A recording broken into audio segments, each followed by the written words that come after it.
یہ جو لاپرواہی ہوتی ہے یہ کسی بھی شخص سے منسلک ساری چیزوں کو ہی خراب کر دیتی ہے۔ آپ نے ایک چھوٹا سا پودا بھی اگر لگایا ہے اور آپ لاپرواہی کا مظاہرہ کرتے ہیں تو وہ خشک ہو جائے گا۔ تے جے مالی جیندے ہون تے پھر بوٹے سوک دے نہیں۔ اگر آپ اس کی پرواہ کرتے ہیں، اس پر توجہ دیتے ہیں تو اس کی نشو و نما ہوگی، وہ آگے بڑھے گا، وہ ترقی کرے گا، وہ ایک تناور درخت بن جائے گا۔ جس چیز کی بھی آپ پرواہ نہیں کرتے، آپ اپنی صحت کی ہی اگر پرواہ نہیں کرتے، آپ نے کبھی نہیں دیکھا کہ یہ کھانا جس ہوٹل سے میں کھا رہا ہوں یہ کوئی معیاری ہے یا بالکل غیر معیاری ہے، آپ نے کبھی پرواہ نہیں کی کہ مجھے کوئی اپنی خوراک کا وقت مقرر کرنا چاہیے اور مرتب طریقے سے مجھے غذا لینی چاہیے، تو آپ بیمار ہو جائیں گے۔ لاپرواہی آپ کسی چیز کی بھی کریں، غفلت آپ کسی چیز پر بھی کریں، بات کو شخص آپ کو سمجھا رہا ہوتا ہے، آپ کو گھر والے کوئی بات کہہ رہے ہوتے ہیں، لیکن چونکہ آپ غیر حاضر ہیں، لاپرواہی سے سن رہے ہیں، غفلت سے سن رہے ہیں، تو آپ کو پوچھنا پڑتا ہے کیا کہا تھا آپ نے؟ کیوں بھلا یہ ہوتا ہے کہ آپ غفلت میں تھے۔ یہ جو غفلت ہے نا، غفلت یہ بڑی نقصان دہ چیز ہے، یہ انسان سے تعلق رکھنے والی ہر چیز کا برا حال کر دیتی ہے۔ ہم نہ تو اب کمزور ہیں، نہ ان پڑھ ہیں، نہ چھوٹے ہیں، نہ جدید دور کے تقاضوں سے ہم نا آشنا ہیں۔ کسی شخص سے بھی آپ گفتگو کریں گے تو اللہ کے فضل سے وہ ڈھیر ساری چیزوں کا ادراک رکھتا ہے، سمجھ رکھتا ہے، شعور رکھتا ہے۔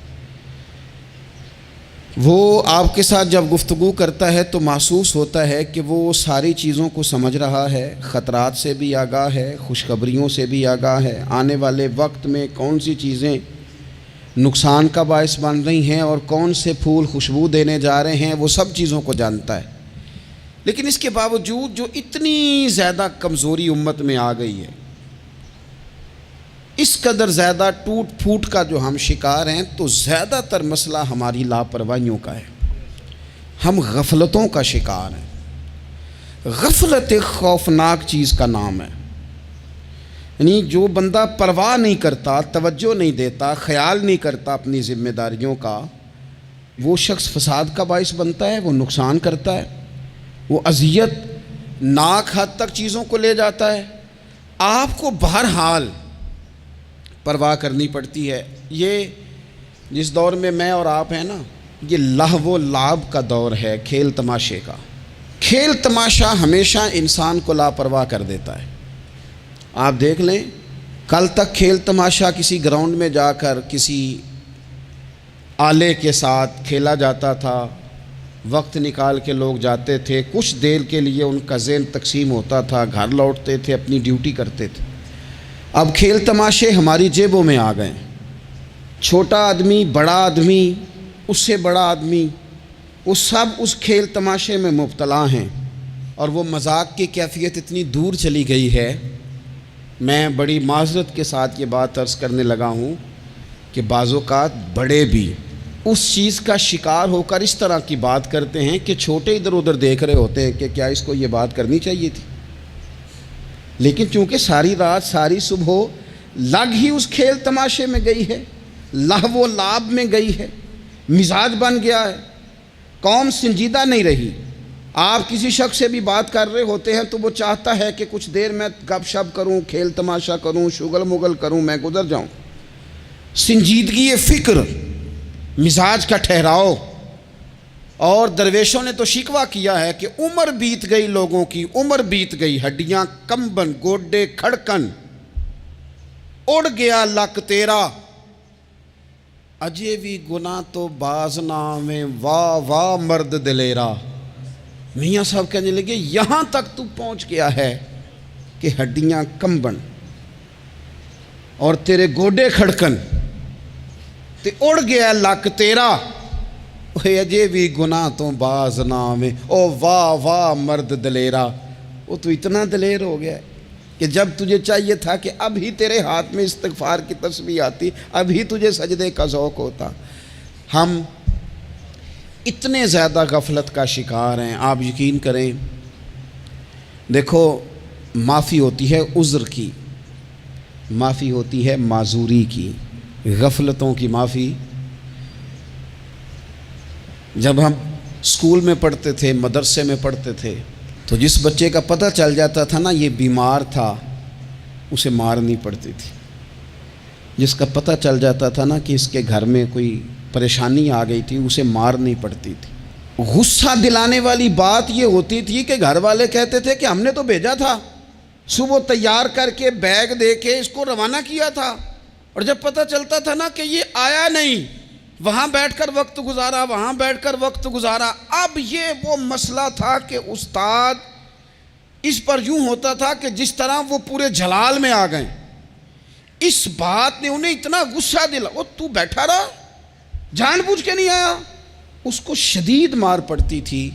جب ہم بڑے ہوئے، کتاب و سنت کو دیکھا تو کچھ چیزیں عجیب سی سمجھ میں آئیں۔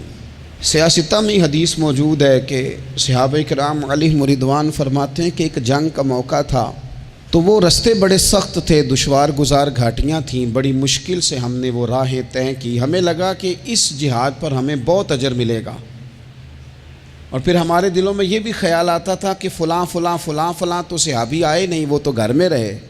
اللہ کے محبوب صلی اللہ تعالیٰ علیہ وسلم نے ہمارے ان خیالات کو بھانپا اور کریم فرمانے لگے تمہیں اس جہاد پر بڑا اجر ملے گا، لیکن یاد رکھنا تمہارے کچھ بھائی ہیں جو گھروں میں بیٹھے ہیں، مجبوریوں نے، آزمائشوں نے، پریشانیوں نے، عذر نے انہیں آنے نہیں دیا۔ جتنا تمہیں صبر کر کے، مشقت جھیل کے، سفر کر کے جہاد کا ثواب ملے گا، اتنا ہی انہیں گھر بیٹھے بیٹھے بھی ثواب ملے گا۔ آئے نہیں۔ یہ کس بندے کا معاملہ ہے جو عذر والا ہے؟ اور اگر کسی کے اجتہاد میں غفلت ہو گئی، حضرت کعب بن مالک رضی اللہ تعالیٰ، یہ بھی صحیح بخاری میں، کل چلا جاؤں گا، حضور تو جہاد پہ چلے گئے لیکن اجتہاد میں غفلت ہو گئی، کل چلا جاؤں گا، پرسوں جاؤں گا، ترسوں، فرماتے میں جا ہی نہیں سکا، حضور واپس آ گئے۔ جن منافقوں نے جھوٹ بولے جا کے کہ یہ مسئلہ ہو گیا تھا، یہ مسئلہ ہو گیا تھا، ان کو تو مل گئی معافی، لیکن میں چونکہ مخلصین میں سے تھا خدا کے فضل سے، اور ہو گئی تھی غفلت، 50 دن نبی کریم مجھ سے ناراض رہے۔ 50 دن اللہ کے لیے کہ تو رب کے راستے میں جہاد کرنے نہیں آیا، 50 دن حضور ناراض رہے۔ فرماتے تھے مدینے کی گلیاں میری تھیں، سب میرے اپنے تھے، پر کریم جو ناراض تھے تو کوئی پھر سلام بھی نہیں لیتا تھا۔ مجھے یوں لگتا تھا کہ مجھے دیکھ کر ہوائیں اور فضائیں بھی رستے بدل جاتی ہیں۔ 50 دن میں مسجد میں آتا تھا، جب میں چہرہ ادھر کرتا تو حضور مجھے دیکھتے، اور جب میں حضور کو دیکھتا تو کریم چہرہ بدل لیتے، میں ویکھاں تے یار نہ ویکھے، تے جدوں نہ ویکھاں ادوں ویکھے، ایڈے نصیب کتھوں تتڑی دے، میرے وچ ویکھن دے ویکھے، غلام فریدہ بوئے یار دے مرنا پاویں ویکھے یا نہ ویکھے۔ ختم ہو گئی بات۔ حضرت کعب بن مالک کہتے ہیں 50 دن کے بعد پھر رب کریم نے میری توبہ قبول کی، اور مدینے والے رسول نے اعلان فرمایا جو عذر کی وجہ سے نہیں جا سکے، مجبوری سے، انہیں گھر بیٹھے بیٹھے ثواب ہے، لیکن جن کے اجتہاد میں غفلت ہوئی، سمجھنے میں غفلت ہوئی، کل پرسوں ترسوں چلے جائیں گے، ان سے 50 دنوں کی ناراضگی ہے۔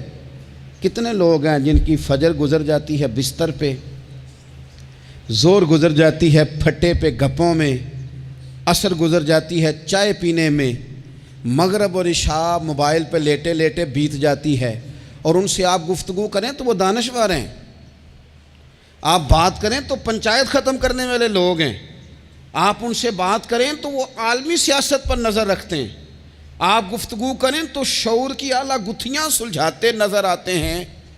خدا مجھے ایسی خدائی نہ دے کہ اپنے سوا کچھ دکھائی نہ دے۔ یہ غفلتیں ہیں، یہ شورش ہے، یہ اپنے منہ سے خود میاں مٹھو بننا ہے، اس غفلت کو تھوڑا سا توڑا جائے، ورنہ زنگ لگ جاتا ہے صلاحیتوں کو۔ جو لوگ تھوڑے دن موٹر سائیکل نہیں نہ چلاتے، ان کے لیے مشکل ہو جاتا ہے پھر اس کو سٹارٹ کرنا بھی۔ ہمارے استاد کہا کرتے تھے جو لوگ پڑھاتے نہیں انہیں کتابیں بھولنے لگ جاتی ہیں، جو لوگ کوئی کام کرتے نہیں پھر وہ آہستہ آہستہ وہ زنگ آلود ہو جاتا ہے، وہ کہتے ہیں اب نہیں ہو سکتا تم سے، اب مشکل ہے۔ سجنوں، دوستوں، بزرگوں، بھائیوں، جو لوگ شروع میں عبادتوں کے عادی نہیں ہوتے، وقت ضائع کرتے ہیں، بڑھاپے میں دل کرتا ہے توبہ ہو جائے، لیکن اپنے ماتھے کو سجدے کی عادت ہی نہیں ڈالی۔ یہ جسم جھکنا اس کا عادی نہیں ہوا کہ رب کی بارگاہ میں جھکے، اس کا مزاج ہی نہیں تہجد پڑھنے کا، سارا کچھ ہو جاتا ہے۔ میں نے سیاست کرنے والے، پنچایت ختم کرنے والے، چودراہٹ کرنے والے، وزاداری رکھنے والے راتوں کو تہجد پڑھتے بھی دیکھے ہیں، میں نے قرآن پاک سے پیار کرتے دیکھے ہیں، میں گواہ ہوں بہت سارے لوگوں کا، یہ کام ہو جاتا ہے۔ شرط یہ ہے کہ بندہ اپنی غفلت کی پٹی تھوڑی دیر کے لیے کھولے۔ دوسری بات یہ کہ ہم خوش فہمیوں میں بڑا زندہ ہیں، بڑا اوہو، یعنی 2 4 5، کچھ لوگ کہتے ہیں اللہ کریم بڑا ہے۔ اللہ اگر کریم بڑا ہے نا میرے بھائی، تو نبی پاک صلی اللہ علیہ وسلم نے فرمایا وہ بڑا بیوقوف ہے جو خدا کی رحمت کی امید بھی رکھے اور اللہ کو ناراض بھی کرے، تو بیوقوف بندہ ہے۔ اگر وہ کریم ہے تو پھر تو محبت میں ہی اس کی بات مان، بات تو پھر بھی نہیں مان رہا۔ کچھ لوگ کہتے ہیں نبی پاک صلی اللہ تعالیٰ علیہ وآلہ وسلم شفاعت کریں گے، بھئی ہمارا تو سہارا ہی اس بات پہ ہے، حضور سفارش کریں گے، پر نبی پاک نے درجنوں جگہوں کہا ہے جو میرے طریقے پہ نہ چلے فلیس منا، مجھ سے نہیں۔ حضور نے فرمایا جو بڑے کی توقیر نہ کرے، چھوٹے پہ رحم نہ کرے، وہ مجھ سے نہیں۔ فرمایا جو ملاوٹ کرے وہ ہم میں سے، تو یہ حدیثیں بھی تو یاد رکھو نا۔ شفاعت کی بات انکار نہیں، حضور گناہگاروں کی ہی کریں گے، لیکن یہ حضور نے جو ہمیں اسباق پڑھائے یہ کس لیے پڑھائے؟ یہ بھی تو ہماری سمجھ کے لیے ہے نا۔ یہ ساری چیزیں ہم نے غفلت بنا کے اپنے اوپر اوڑھ لی۔ اور پھر سب سے بڑی بات یہ، جو لوگ جنت کے وارث اور مالک ہیں نا، کریم محبوب نے فرمایا یہ جو میری بیٹی فاطمہ ہے جنتی عورتوں کی سردار ہے، تو یہ تو جنت کی مالکہ اور وارثہ ہیں، وہ تو ساری رات ہی نماز پڑھتی تھی، وہ تو سارا دن عبادت کرتی تھی۔ پاک سب سے زیادہ تو ان کو تھا، تو یہ تو 1 منٹ کے لیے مصلی سے جدا نہیں ہوئے۔ اور جنہوں نے صرف امید لگائی ہے، کوئی ان کے پاس ڈگری نہیں، وہ بن کے بیٹھ گئے ہیں، وہ کہتے ہیں جناب جنت مطلب ہم جسے کہیں گے معاذ اللہ وہ جائے گا، دوسرے کو جانے دیتے ہیں۔ اپنی زندگی میں خوش فہمیاں نہ لائیں، یہ غفلت پیدا کرتی ہیں۔ غفلت بڑی خطرناک چیز کا نام ہے۔ جب بندہ غافل ہو جاتا ہے، میں آپ سے ایک بات عرض کروں، حضرت عبداللہ ابن مسعود فرماتے ہیں کہ مومن رائی کے دانے کے برابر غلطی ہو جائے تو اسے لگتا ہے میرے سر پہ پہاڑ کھڑا ہے، اور فرمایا جو منافق ہوتا ہے نا وہ پہاڑ کے برابر گناہ کر کے کہتا ہے بات ہی کوئی نہیں، فلانا بھی کرتا ہے، یہ بھی کرتا ہے، ساری دنیا کر رہی ہے۔ یہ نفاق کی علامت ہے، اگرچہ بعض نے اسے نفاق عملی کہا، اعتقادی نہیں کہا۔ عزیز دوست، جب آپ چھوٹی گناہ چھوٹی غلطی کرتے ہیں تو پھر وہ چھوٹی چھوٹی غلطیاں پہاڑ بنتی ہیں، چھوٹی چھوٹی۔ وہ حضور نے فرمایا نا جب تو ایک گناہ کرتا ہے تو تیرے دل پہ ایک دھبا لگتا ہے، نہ توبہ کرے تو دوسرا لگتا ہے، نہ کرے تو تیسرا، پھر دل کالا سیاہ ہو جاتا ہے۔ چھوٹی چھوٹی غفلتیں بڑی غفلتوں کو جنم دیتی ہیں، چھوٹی چھوٹی کمزوریاں بڑی کمزوریوں کو لے کے آتی ہیں۔ اسی طرح بخاری مسلم میں حدیث ہے، نبی پاک صلی اللہ تعالیٰ علیہ وسلم نے فرمایا کچھ لوگ کھلم کھلا گناہ کریں گے قیامت کے قریب، اعلانیہ۔ یا رسول اللہ صلی اللہ علیہ وسلم وہ کس طرح؟ تو حضور فرماتے ہیں انہوں نے رات کو غلطی کی تھی، رب نے ان کی غلطی پر پردہ ڈال دیا، انہوں نے سویرے اٹھ کے خود لوگوں کو بتانا شروع کیا، اور دیکھا میں نے رات یہ کیا معاذ اللہ۔ فرمایا جب انہوں نے اللہ کے پردے کو کھولا تو پھر رب نے بھی ان کا پردہ کھول دیا۔ او میرے دوستو بتاؤ نا، جس کے رب پردے کھول دے پھر کون ہے جو اس کی پردہ داری کرے؟ کون ہے جو پردہ پوشی کرے؟ حضور فرماتے اس نے کھلم کھلا گناہ، فخر سے بتاتے ہیں لوگ یہ کرتا۔ میں بڑے ادب سے عرض کروں گا، بزرگوں کی خدمت میں جو بڑی عمر کے ہیں، جن کی اب اولادیں ہیں، اگر ان کی زندگی میں کچھ ایسی کمزوریاں ہیں تو بچوں کو سمجھانے کے لیے بھی اس کو ڈسکس نہ کریں۔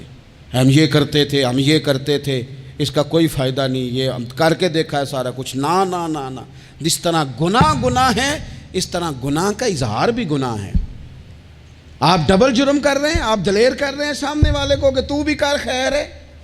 بلکہ ایک نوجوان مجھے ایک دفعہ کہنے لگا، جی ابا جی کہتے ہیں میں نے 35 سال یہ کام کیا ہے، یہ سب غلط ہے۔ تو میں نے ابا جی سے کہا چلو 15 کو سال مجھے بھی کر لینے دو، پھر میں بھی توبہ کر لوں گا۔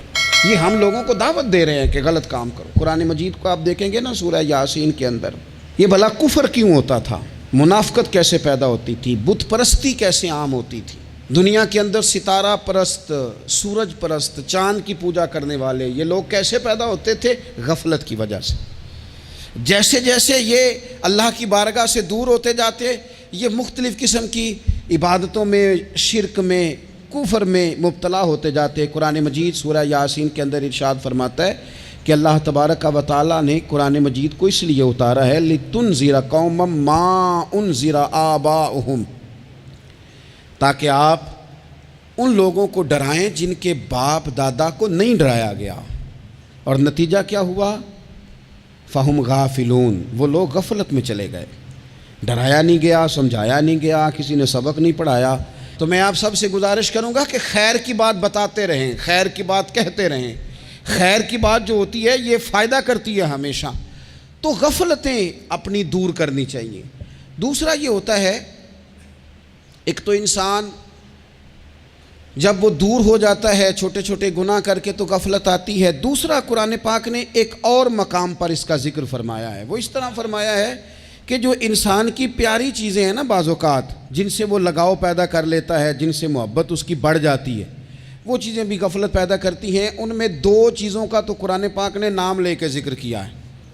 ویسے وہ ڈھیر ساری چیزیں ہیں، 1 2 3 نہیں۔ سیاست بھی بندے کو غافل کرتی ہے، دوستوں کی کثرت بھی بندے کو غافل کرتی ہے، کھیل تماشا بھی غافل کرتا ہے، پیسے زیادہ آنے لگ جائیں تو وہ بھی بندے کو غافل کرتے ہیں، تعریف کرنے والے زیادہ ہو جائیں تو وہ بھی غفلت میں مبتلا کر دیتے ہیں۔ بندہ کسی کرسی پہ بیٹھ جائے تو پھر بھی ادھر ادھر دیکھنے کو تیار نہیں ہوتا۔ یہ ساری چیزیں غافل کرتی ہیں، لیکن 2 چیزوں کا نام لیا قرآن پاک نے، فرمایا یا ایھا الذین آمنوا لا تلھکم اموالکم ولا اولادکم عن ذکر اللہ۔ فرمایا اے ایمان والو، کہیں ایسا نہ ہو کہ تمہاری اولاد اور تمہارا مال تمہیں اللہ کی یاد سے غافل کر دے۔ مال اور اولاد، بیوی کو، اولاد کو ایک مقام پہ قرآن پاک نے دشمن بھی کہا ہے۔ کب؟ جب یہ تمہیں کہیں کہ حرام کما کے لاؤ، جب یہ تمہیں کہیں کہ ہمیں جس طرح کا مرضی مال دو، جب یہ تمہیں کہیں ناجائز کرو، یہ دشمنی کر رہے ہیں تمہارے ساتھ۔ یہ مال اور اولاد یہ بندے کو غافل کر دیتے ہیں۔ کاروبار کرنا، مال کمانا، بچے پالنا، یہ ایک جزء ہے زندگی کا، یہ کل زندگی نہیں۔ کل زندگی تو یہ ہے کہ آپ نے دین کے لیے کیا کیا، ملت کے لیے کیا کیا، ملک کے لیے کیا کیا، غریب کے لیے کیا کیا۔ کبھی کسی بندے نے جھونپڑیوں والوں سے پوچھا ہے کہ بارشوں میں تمہارا کیا حال ہوتا ہے؟ وہ کچی آبادیاں جہاں سے گزر کے ہم اپنے بچوں کو دکھاتے ہیں کہ یہ دیکھو یہ پرانے مکان سارے اسی طرح کے ہوتے تھے، کبھی ان لوگوں سے آپ نے پوچھا ہے جو ساری رات چھتوں کے نیچے بالٹیاں رکھ کے وقت گزارتے ہیں کہ چھت ٹپکتی ہے؟ ان سے پوچھا ہے کہ رات بچے سو پائے تھے کہ نہیں؟ اچھا جی بارش ہو رہی ہے تو پھر ہم نے کیا کرنا تھا؟ ہم نے گھر والوں کو پکوڑوں کا آرڈر دینا تھا، وہ وقت پہ دیا۔ ہم نے کہا تھا کوکنگ آج اپنی۔ یہ کب ہوتا ہے؟ جب قومیں غافل ہو جاتی ہیں مال میں، مزوں میں، اپنی ذاتی زندگی کے پیچ و تاب میں، پھر وہ اتر کر دائیں بائیں دیکھنا پسند نہیں کرتی۔ اللہ فرماتے ہیں مال اور اولاد کہیں تمہیں اللہ سے غافل نہ کر دے، کہیں ایسا نہ کر بیٹھنا کہ تم اس میں الجھ جاؤ پوری طرح اور تمہیں صرف اور صرف اپنے بچے یاد رہ جائیں۔ تجارت کرنی چاہیے، لیکن ہم تجارت نہیں کرتے، بانی تاجر جاتے ہیں، ہر چیز کو تجارت کی نظر سے دیکھتے ہیں۔ ڈاکٹر آپ بنے، لیکن زندگی ساری ہی آپ ڈاکٹر بن کے نہ گزاریں، آپ کے کچھ اور تعلقات بھی ہیں، کچھ اور رشتے بھی، ان پر بھی تھوڑا غور کر لیں۔ غفلتیں تیزی سے آتی ہیں اور وہ آ کر کے ہمارے اوپر حاوی ہو جاتی ہیں۔ جو پرانے لوگ تھے نا، غافل نہیں ہوتے تھے۔ بڑے بڑے لوگ اپنے آپ کو کنٹرول کرتے تھے، دیکھتے تھے کہ یہاں کوئی چیز مجھ پہ حملہ آور تو نہیں ہو رہی، فلانی چیز کہیں میرے اوپر زیادہ قبضہ تو نہیں کر رہی۔ وہ پھر ان چیزوں سے اپنے آپ کو بچاتے تھے۔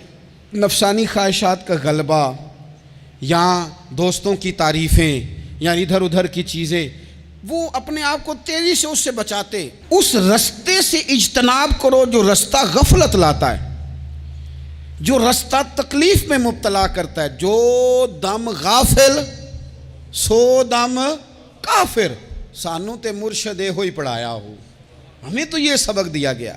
مجھے کہہ لینے دیں، ہم میں سے ڈھیر سارے لوگ ہیں، پلٹ کر اپنی زندگی دیکھیں، اپنے آپ پر غور کریں، تو ہم اتنے قابل تھے کہ شاید ہمیں کوئی اپنے دروازے پر چوکیدار بھی نہ رکھتا، لیکن جب اس نے نواز دیا تو ہمارے لہجے ہی بدل گئے، ہمارا انداز ہی کچھ اور ہو گیا۔ شاید کوئی ہم سے سلام بھی نہ لیتا، لیکن جب اللہ نے نواز دیا تو لفظ اور جملوں کے اندر پھر ہمارے وہ رنگ آ گیا جو نہیں ہونا چاہیے تھا۔ کیوں؟ کہ مال آیا تو غفلت لایا۔ حضرت عمر فاروق کے زمانے میں جب مال آتا تھا تو وہ رویا کرتے تھے، فرماتے تھے یہاں جی آتا ہے وہاں غفلت بھی آتی۔ اپنی زندگی سے غفلت کا پردہ اٹھائیں۔ سو رہے ہیں، سارے جاگ جائیں، وقت تیزی سے گزر رہا ہے، بے قابو ہو گیا، ہم سے نہیں سنبھالا جاتا ٹائم، کب دن چڑھتا ہے کچھ پتہ نہیں چلتا، شام ہو جاتی ہے، ڈھیروں کام رہ جاتے ہیں۔ کئی لوگ تھے جن کا ارادہ تھا کہ پرسوں سے میں نے مسجد آنا ہے، میں نے نیک ہو جانا ہے، وہ نہیں آئے، موت ہی آئی، حضرت اسرائیل ہی آئے۔ بڑا پیار کیا فلانے نے، او ہو جی، بڑا ہی رو رہے تھے اس کے بچے، پھر کیا قبر پہ بیٹھے رہتے ہیں سارا دن؟ پھر کیا کیا انہوں نے بچوں نے؟ کسی نے کہا میں نے ساتھ جانا ہے؟ نتیجہ کیا نکلا؟ پیار کس بات کا تھا؟ حضرت عبداللہ ابن مبارک کا آخری وقت تھا تو اماں رو رہی، بہن رو رہی، بھائی رو رہے ہیں، بیوی رو رہی، بچے رو رہے ہیں، آخری ٹائم ہے تو اماں سے کہنے لگے روتی کیوں ہو؟ کہنے لگی پتر بیٹے تو اور بھی ہیں پر جس طرح دوائی تو لا کے دیتا تھا کوئی بھی نہیں دیتا۔ فرمانے لگے بہنوں سے اور بھائیوں سے تم کیوں روتے ہو؟ کہنے لگے تو موجود تھا تو ہمیں کوئی ڈر نہیں تھا، ہر مشکل میں تو پہنچ جاتا تھا۔ بچوں کی طرف دیکھ کے کہو تم کیوں روتے ہو؟ وہ کہنے لگے ابا جی ابھی تو ہمارے بیاہ ہونے تھے اور آپ جا رہے ہیں۔ بیوی سے کہا تو وہ کہنے لگی بادشاہی تو تیرے سر پہ تھی، یہ بچے پوچھیں گے مجھے؟ تو حضرت عبداللہ ابن مبارک نے سر سجدے میں رکھا اور کہنے لگے مالک میں سمجھ رہا تھا یہ مجھے رو رہے ہیں، یہ تو اپنی ضرورتوں کو رو رہے ہیں، میرا خیال تھا کہ میرے جانے کا انہیں ڈر لگا ہوا۔ نا ان سب کو تو اپنا اپنا مسئلہ ہے کہ میرا کیا بنے گا تو میرا کیا بنے گا تو میرا کیا بنے گا، پھر کھول کے روئے اور سب کی طرف دیکھ کے کہنے لگے اور تمہارا تو مسئلہ پیچھے حل ہو ہی جائے گا، اکٹھے بیٹھے ہو، میں سوچ رہا ہوں قبر میں جاؤں گا تو میرا کیا بنے گا۔ رب کی بارگاہ میں حاضر ہونا ہے، سوال جواب ہونے ہیں، حساب دینا ہے۔ وہ مجھ سے کڑے سوالات پوچھے گا تو کتنا لئی تو پاپ کمائے، دس نہ ان کتھے نہیں ہو تیرے کر دے، بلا ان کو تیرے حصے کا حساب۔ میرے عزیز غفلت کی بکل کھول دینی چاہیے، وہ دروازہ بند کریں جہاں سے غفلت آتی ہے۔ خدا را کوئی نہیں، آپ یقین کریں رسمی دعائیں رہ گئی ہیں، رسمی 2 موبائل ہاتھ میں پکڑے ہوتے ہیں، کل کے ٹائم پتر نے 2 موبائل اور 2 موبائل پکڑ کے وہ کہہ رہا ہوتا ہے مولوی صاحب بات دعا 5 منٹ اور لمبی کر دینا، دیگ میں ذرا دیر ہے، وہ تو ادھر بیٹھو چھوڑ دیگ کو، تیرا تو باپ چلا گیا، رو بیٹھ کے مصلے پہ مالک سے کہہ اسے معاف کر دے۔ اور تو آج ہی افسر بن گیا ہے، تیرے لہجے میں آج ہی کچھ اور آ گیا، تجھے تو 3 دن میں ہی ہر شے بھول گئی، 3 دن میں ہی تو تیسرے دن اس طرح کے لفظ ادا کر رہا ہے کہ جن سے محسوس ہوتا ہے کوئی 2-4 دن بھی کوئی کہیں بیٹھ کے دعا کرتا ہے۔ اپنی غفلت کا دروازہ کھولیں، ورنہ اکثر آنکھیں تب کھلتی ہیں جب آنکھیں بند ہونے کا ٹائم آ جائے۔ ایک بات صرف اپنی زندگی میں طاری کر لیں، اس کو بھولیں نہیں کبھی، اپنا حساب خود کریں۔ جس طرح ہم پیسے سارے دوستوں کے ساتھ ساری چیزیں ٹھیک ہیں، لیکن اگر ذاتی پیسے گننے ہوں تو وہ اندر سے لوگ دروازہ بند کر کے اپنے بال بچوں کے ساتھ گنتے ہیں، ان میں لوگوں کی شراکت داری پسند نہیں کرتے، چونکہ ذاتی مسئلہ ہے۔ اور ٹھیک ہے بات، بھئی کسی کا ذاتی مسئلہ ہے، وہ ٹھیک کر رہا ہے جو بھی کر رہا ہے۔ اس طرح جو ہمارے ذاتی معاملات ہیں نا، روحانی معاملات، اپنی نمازوں کا حساب کریں، اپنی گفتگو کا حساب کریں، اپنی سوچوں کا حساب کریں، حلال کھا رہے ہیں حرام کھا رہے ہیں خود حساب کریں، اکیلے بیٹھ کے حساب کریں، جان چھڑائیں تھوڑی دیر موبائل سے، تنہا بیٹھ کے تھوڑی دیر مراقبہ کریں، خدا کی نعمت کتنی ہے، جواب میں شکر ہمارا کتنا، اس کا حساب کریں، اپنا حساب کریں۔ اور حضرت عمر فاروق کا وہ جملہ یاد رکھیں، فرمایا کرتے تھے اپنا حساب کر لو اس سے پہلے کہ تمہارا حساب کیا جائے، یہ نہ ہو کہ پھر رب رسول حساب کریں اور تمہارے لیے مشکل ہو جائے۔ اپنا حساب کریں۔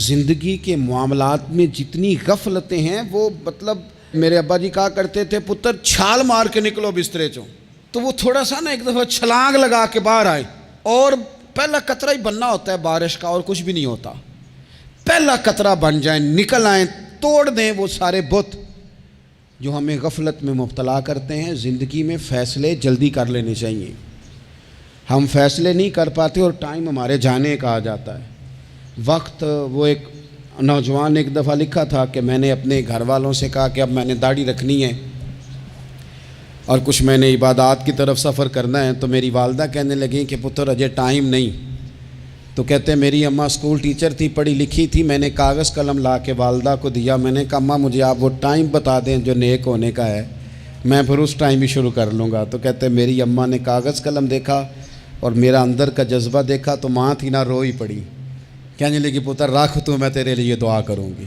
اللہ تیری مدد کرے گا۔ تو ٹائم تو آ گیا ہے، وقت تو قریب ہے۔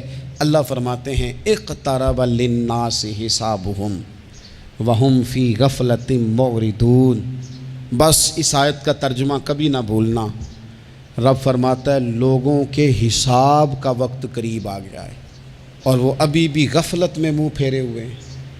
ٹائم تو حساب کا آ گیا، ہڈیاں کمبن تے گوڈے کھڑکن تے اڑ گیا لک تیرا، اجے بھی گناہ تو باز نہ میں، واہ واہ مرد دلیرا۔